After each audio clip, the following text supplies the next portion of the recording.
শিক্ষার্থী বন্ধুরা, আসসালামু আলাইকুম। কেমন আছো তোমরা? আশা করি ভালো আছো, তাই নাকি?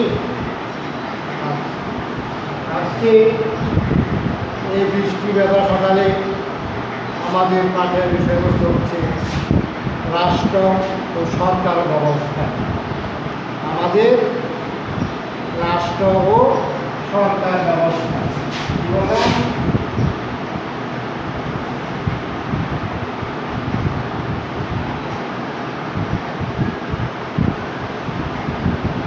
বাংলাদেশের রাষ্ট্র ও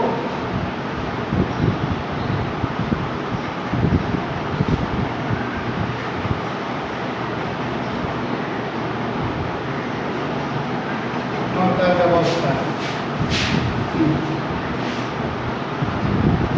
আগে জানতে হবে যে রাষ্ট্র কি। রাষ্ট্র হচ্ছে একটি রাজনৈতিক প্রতিষ্ঠান। রাষ্ট্র হচ্ছে একটি রাজনৈতিক প্রতিষ্ঠান, আর সরকার রাষ্ট্র গঠনের একটি উপাদান মাত্র। পৃথিবীর প্রতিটি স্বাধীন রাষ্ট্রের নিজস্ব সরকার ব্যবস্থা আছে। সরকার বিভিন্ন ধরনের হতে পারে, আবার প্রতিটি সরকারে রয়েছে কিছু অঙ্গ।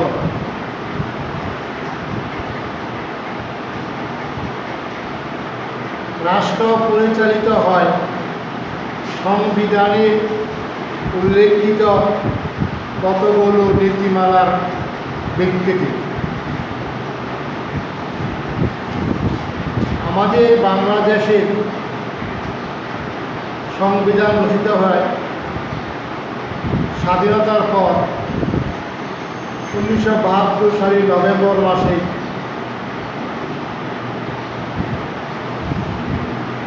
যা আমাদের রাষ্ট্র পরিচালনা মণ্ডলী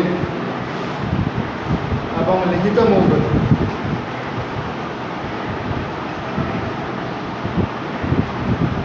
আচ্ছা, তাহলে আমরা জানলাম রাষ্ট্র একটি রাজনৈতিক প্রতিষ্ঠান, আর সরকার হচ্ছে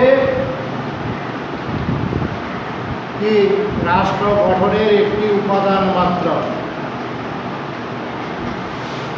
রাষ্ট্রের অপরিহার্য 4টি মৌলিক উপাদান আছে। তার মধ্যে একটি উপাদান হচ্ছে সরকার, যা রাষ্ট্রের মূল চালিকা শক্তি। সরকার হচ্ছে রাষ্ট্রের মূল চালিকা শক্তি। ইঞ্জিন ছাড়া যেমন গাড়ি চলতে পারে না, মাঝি ছাড়া নৌকা চলতে পারে না, তেমনি সরকার ছাড়া রাষ্ট্র চলে না।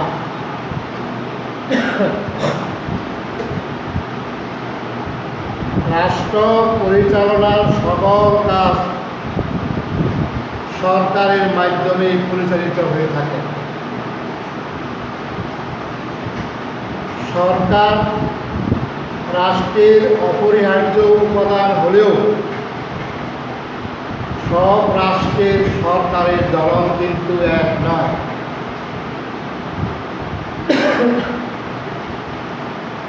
যখন থেকে রাষ্ট্রের শুরু হয়েছে তখন থেকে সরকারের ধরন কিন্তু একরকম ছিল না। যুগে যুগে সরকারের ধরন ও ধারণার পরিবর্তন ঘটেছে। বর্তমানকালে সরকারকে বিভিন্ন শ্রেণীতে বিভক্ত করা হয়, সেগুলো একটু বলছি।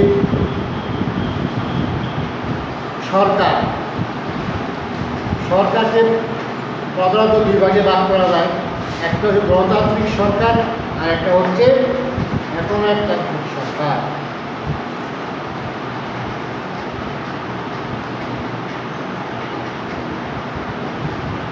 সরকারকে প্রধানত গণতন্ত্র ও একনায়কতন্ত্র এই দুইটি ভাগে ভাগ করা যায়। গণতন্ত্রে সার্বভৌম ক্ষমতা জনগণের হাতে ন্যস্ত থাকে। এবং জনগণই সকল ক্ষমতার উৎস। জনগণই সকল ক্ষমতার উৎস। জনগণ তাদের পছন্দের রাজনৈতিক দল বা ব্যক্তিদের ভোট দিয়ে জয়যুক্ত করেন। নির্বাচিত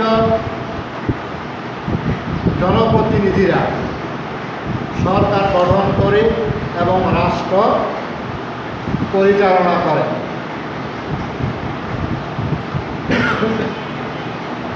পৃথিবীর অধিকাংশ দেশেই এই ধরনের সরকার রয়েছে। অন্যদিকে একনায়কতন্ত্র হচ্ছে এক ব্যক্তি বা এক দলের শাসন ব্যবস্থা। এক ব্যক্তি বা এক দলের শাসন ব্যবস্থা হচ্ছে একনায়কতন্ত্র। একনায়কতন্ত্রে জনগণের অধিকার ও মতামতের কোনো স্বীকৃতি থাকে না। এখানে একনায়ক বা এক দলের ইচ্ছা অনিচ্ছা দ্বারা রাষ্ট্র পরিচালিত হয়ে থাকে। তাহলে বুঝতে পারবেন এই গণতন্ত্র হচ্ছে অনেকের শাসন, একনায়কতন্ত্র হচ্ছে একজন বা এক দলের শাসন। 2 নম্বরে আসুন, রাষ্ট্র প্রধানের ক্ষমতার উপর ভিত্তি করে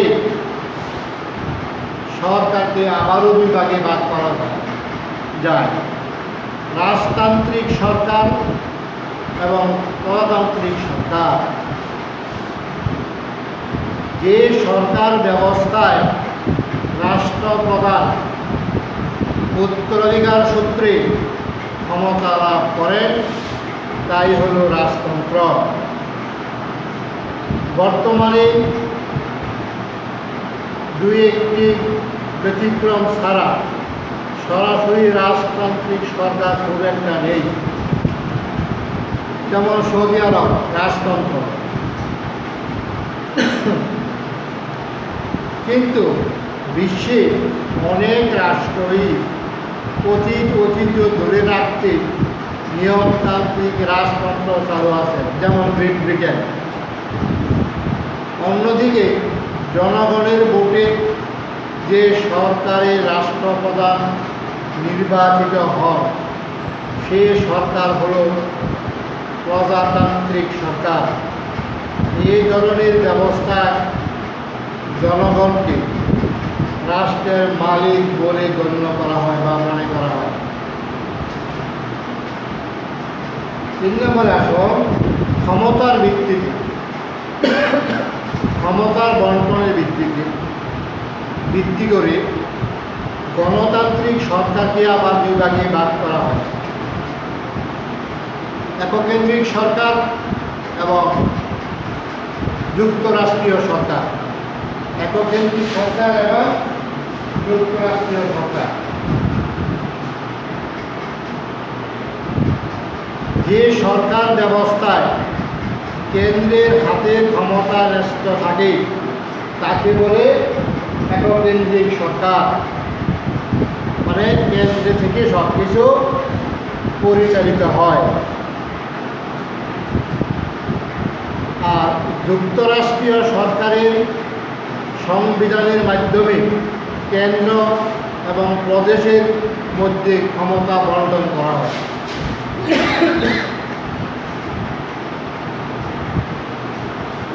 তারপরে আসুন 4 নম্বরে, আইন ও শাসন বিভাগের সম্পর্কের ভিত্তিতে আইন ও শাসন বিভাগের সম্পর্কের আলোকে গণতান্ত্রিক সরকারকে 2 ভাগে ভাগ করা যায়। একটা হচ্ছে সংসদীয় সরকার আর একটা হচ্ছে রাষ্ট্রপতি শাসিত সরকার। সংসদীয় সরকার মানে মন্ত্রী পরিষদ শাসিত সরকার। সংসদীয় সরকারের শাসন বিভাগ আইন বিভাগের উপর নির্ভরশীল এবং সংসদের কাছে দায়ী থাকে। সংসদীয় সরকার, শাসন বিভাগ আইন বিভাগের উপর নির্ভরশীল থাকে এবং সংসদের কাছে দায়ী থাকে। কিন্তু রাষ্ট্রপতি শাসিত সরকারের শাসন বিভাগ আইন বিভাগের নিকট দায়ী বা তার উপর নির্ভরশীল থাকে না। এখানে রাষ্ট্রপতি তার মন্ত্রী পরিষদ নিয়ে সরাসরি দেশের শাসন ব্যবস্থা পরিচালনা করে থাকেন।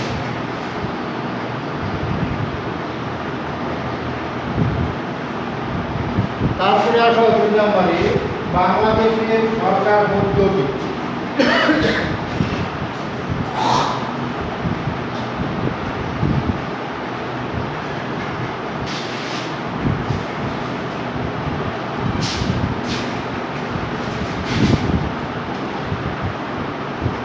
বাংলাদেশের সরকার পদ্ধতি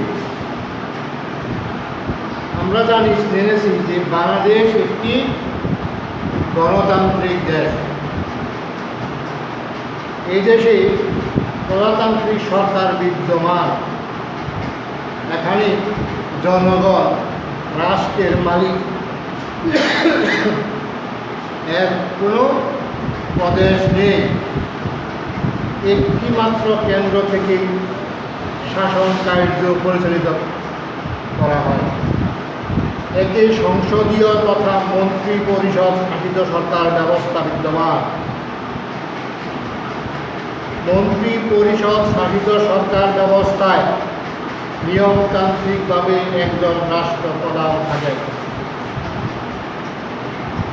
সরকার প্রধান বা নির্বাহী প্রধান হিসাবে থাকে প্রধানমন্ত্রীর নেতৃত্বে একটি মন্ত্রী পরিষদ।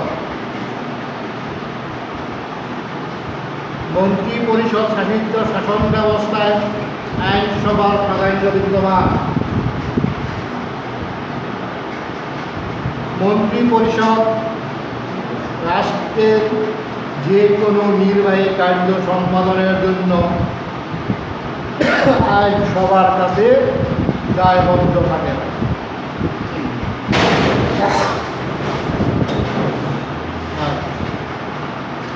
3 নম্বর আসো বাংলাদেশের রাষ্ট্রীয় মূলনীতি। একটি দেশ পরিচালনার জন্য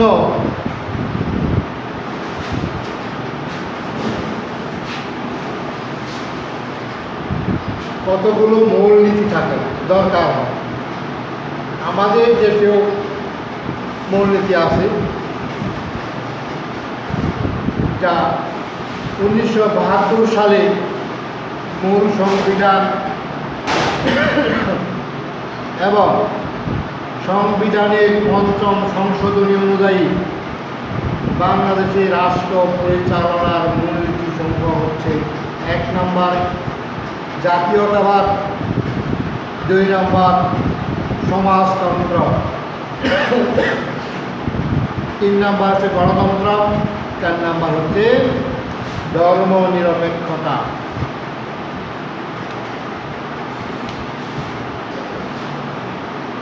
আচ্ছা, আসলে কি এখন আমাদের যে রাষ্ট্রীয় 4টি মূলনীতি আছে সেগুলো একটু বিস্তারিত জেনে নিই। আমাদের রাষ্ট্রীয় মূলনীতি হচ্ছে 4টি। প্রথমত জাতীয়তাবাদ। একই ধরনের ভাষা, সাহিত্য, সংস্কৃতি বাঙালি জাতির মধ্যে সুদৃঢ় ঐক্য সৃষ্টি করেছে। একই ধরনের ভাষা, সাহিত্য, সংস্কৃতি বাঙালি জাতির মধ্যে সুদৃঢ় ঐক্য সৃষ্টি করেছে। তাই সংবিধানে বলা হয়েছে একই ভাষা ও সংস্কৃতিতে আবদ্ধ বাঙালি জাতি যে ঐক্যবদ্ধ ও সংকল্পবদ্ধ সংগ্রাম করে বাংলাদেশের স্বাধীনতা ও সার্বভৌমত্ব অর্জন করেছে, সেই ঐক্য ও সংহতি হবে বাঙালি জাতীয়তাবাদের মূল ভিত্তি। তারপরে আসো সমাজতন্ত্র।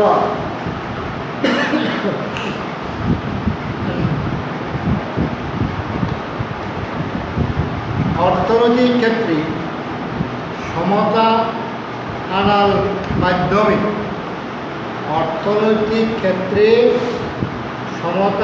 মাধ্যমে সবার জন্য সমান সুযোগ সুবিধা নিশ্চিত করাই হল সমাজতন্ত্রের মূল উদ্দেশ্য।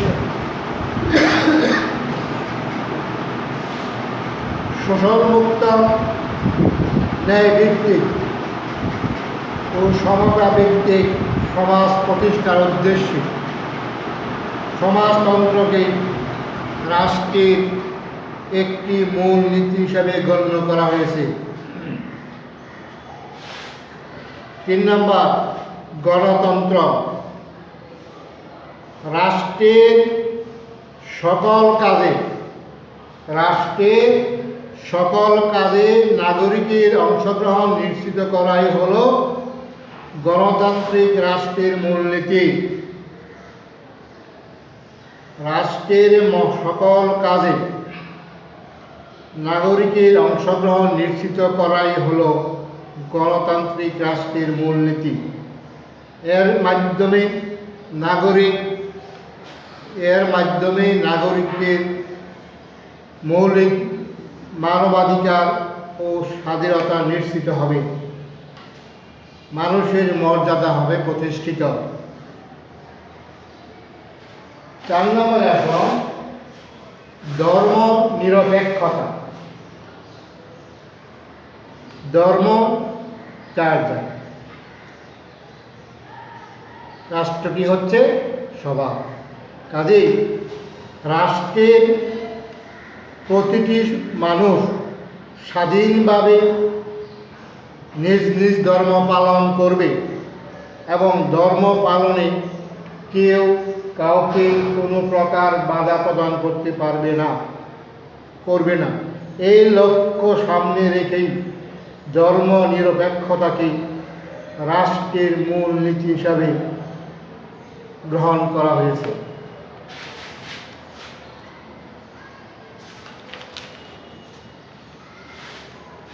উল্লেখিত যে রাষ্ট্রের মূলনীতিগুলো রাষ্ট্র পরিচালনার সকল ক্ষেত্রে অনুষ্ঠিত হবে।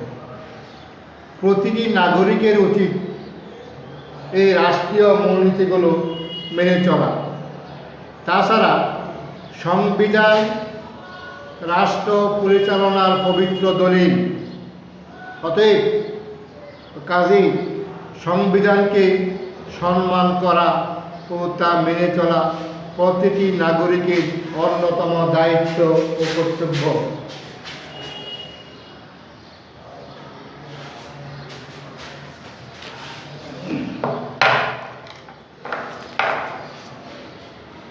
আমরা 1 নম্বর লিখে নিচ্ছি সরকারি শ্রেণীবিভাগ। আমাদের যে শখটা আছে বইয়ে সেটি তোমরা ভালো করে দেখে নিবা। আমি সংক্ষিপ্তভাবে আবারও বলছি, রাষ্ট্র হচ্ছে একটি রাজনৈতিক প্রতিষ্ঠান আর সরকার হচ্ছে ওই রাষ্ট্রের একটি উপাদান মাত্র। রাষ্ট্রের অপরিহার্য 4টি মৌলিক উপাদানের একটি হচ্ছে সরকার, আর এই সরকারই হচ্ছে রাষ্ট্রের মূল চালিকা শক্তি। ইঞ্জিন ছাড়া যেমন কোনো গাড়ি চলতে পারে না, তেমনি সরকার ছাড়া একটি রাষ্ট্র পরিচালিত হতে পারে না। সরকার রাষ্ট্রের অপরিহার্য উপাদান হলেও সব রাষ্ট্রে সরকারের ধরন কিন্তু এক না, বিভিন্নতা আছে। তারপরে আসো সরকার পদ্ধতি। বাংলাদেশ একটি গণতান্ত্রিক রাষ্ট্র। এই রাষ্ট্রে প্রজাতান্ত্রিক সরকার বিদ্যমান। আমাদের এই দেশে জনগণ রাষ্ট্রের মালিক। আমাদের বাংলাদেশে কোনো প্রদেশ নাই, একটি মাত্র কেন্দ্র থেকেই তার শাসন কার্য পরিচালনা করা হয়। এটি সংসদীয় তথা মন্ত্রী পরিষদ শাসিত সরকার ব্যবস্থা বিদ্যমান। মন্ত্রী পরিষদ সরকার ব্যবস্থায় নিয়মতান্ত্রিকভাবে একজন রাষ্ট্রপ্রধান থাকেন, তবে সরকার প্রধান ও নির্বাহী প্রধান হিসাবে থাকেন প্রধানমন্ত্রীর নেতৃত্বে একটি মন্ত্রী পরিষদ। তারপরে আসো আমাদের বাংলাদেশের রাষ্ট্রীয় মূলনীতি।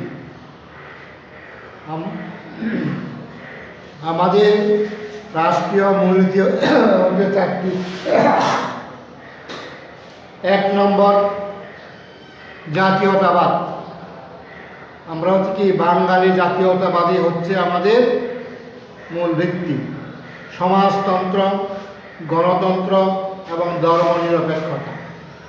আমি যে 3টা পাঠ করিয়েছি, 3টা পাঠ থেকেই তোমার প্রশ্ন আসতে পারে, কাজে এই পাঠগুলো ভালোভাবে পড়বে। 2টা ছকচিত্র দেওয়া আছে, সেটি অঙ্কন করে ভালো করে আয়ত্ত রাখতে হবে, কারণ এখান থেকে অবশ্যই তোমাদের পরীক্ষায় উদ্দীপক থাকবে। সেজন্য বারবার চিত্রটিকে অঙ্কন করে তার ব্যাখ্যা করার চেষ্টা করবে।